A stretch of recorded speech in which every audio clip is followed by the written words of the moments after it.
Hello, I'm Oliver Pyle, I'm a landscape painter, and today I want to show you some of the different brush strokes that I use in my paintings. Brush strokes are a very individual thing, and how you hold the brush and how you use it very much defines your style. Think of it almost like handwriting. My brush strokes and the way that I use the brush will be completely different to yours.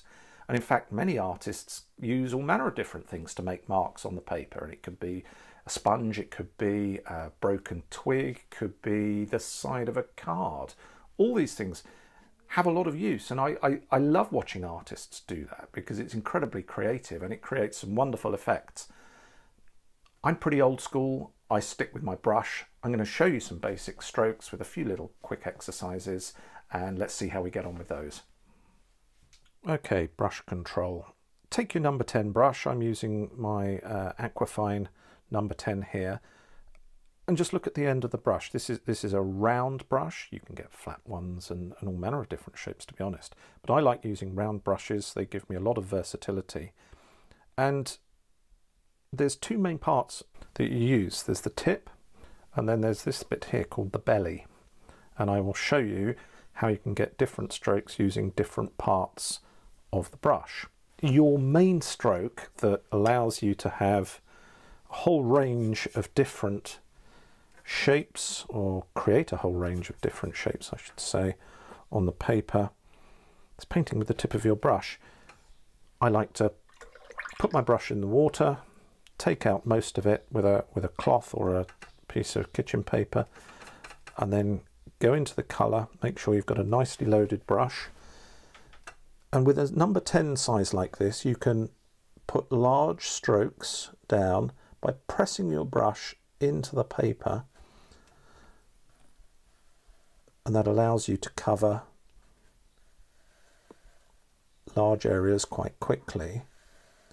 But if you need to paint around something, then that's no problem. Your brush, if it's a decent brush, and these Aquafine brushes are really good, will come to a point and enable you to make fine adjustments.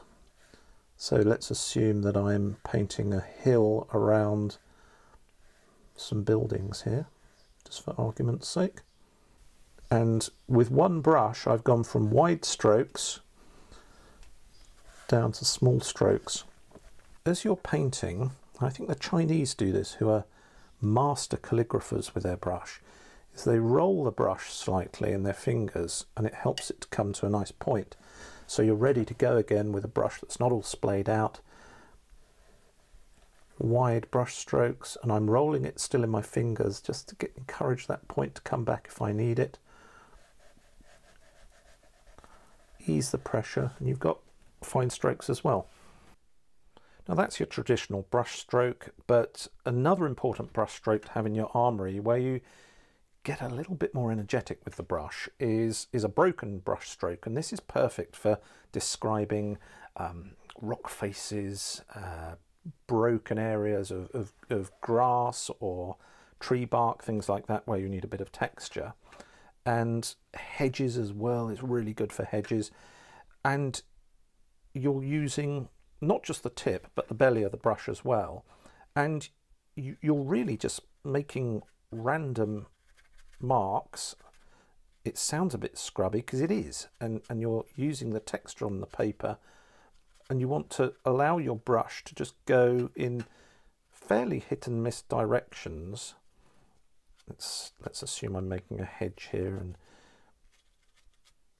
by painting like that and using the tip, the belly of the brush as well, allows you to make a lovely broken wash, and you get a random shape that has quite a lot of interest. Often looks a little more intriguing than if I sat here and just painted a nice hedge like this with the tip of my brush.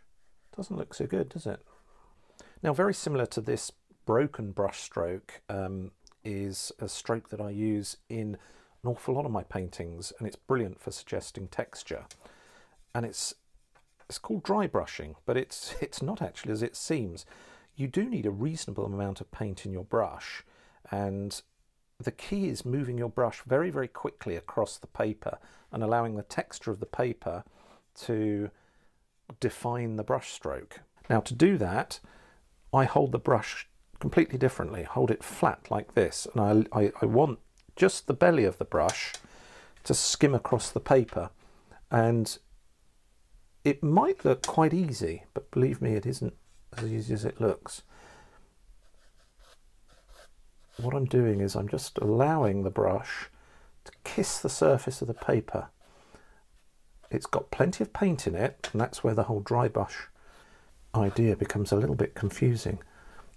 And I'm quite happy for it to be, in some parts, a little bit fuller and a little bit broken, because that variety looks good. But this is great if you're painting fields. You can also do it another way by pushing your brush down into the paper at the beginning and pulling it through like that. That works well for people. I prefer this method. It just seems to work for me. And you seem to get nice consistent results. I say consistent results, consistently good passages of dry brushing, but they're always random. You can't quite predict where it's going to hit, where it isn't going to hit, but it creates a lovely textured feel to your painting. Now I've got my rigger brush here, Aquafine rigger number 2, and you can see it's a nice fine brush. It's perfect for doing detailed work, railings, fence posts, boat masts, that type of thing. It's great for that. But just using the tip of your rigger like this for fine lines is perhaps limiting what it's capable of. It's a fantastic brush for doing winter trees, because this length of hair has got a lot of spring in it. And if you're using some nice textured paper, particularly rough surface paper, you can get some wonderful effects with it. And again, you've got to allow the brush, and you've got to allow the watercolour to sort of take its own, or make its own decisions. So I'm going to push that nice long tip to the brush into the paper and ease up the pressure. And can you see that lovely broken edge? It's looking exactly like a winter tree would. The bristles are sort of bouncing around on the paper, and I can respond to where little bits are sticking out of the tree and think, okay, well that's where a branch would be growing. It's perfect. Get used to using it like this on its side. You can get some fantastic results with it, and I use it all the time for my winter trees. I'm going to have to stop. I could end up doing this all day. I've got my number 6 brush now, and I'm just going to show you a little technique that has an awful lot of application across your paintings, and watercolorists I know use this technique in all manner of different ways, and it becomes a little bit like your handwriting, because you see it sort of cropping up in their paintings. And it's a technique of varying the pressure on the brush. I use it a lot for ripples in water. It's my go-to ripple stroke. So what I'll do is I'll start off quite light, and then I'll press the brush into the paper and lift out. And I can do a whole load of those, and I'm starting to build up the rippled surface to water. Looks easy, but takes a bit of practice, believe me. But have a go at it, because it's a good way of learning how to control your brush. Okay, so I hope that helps.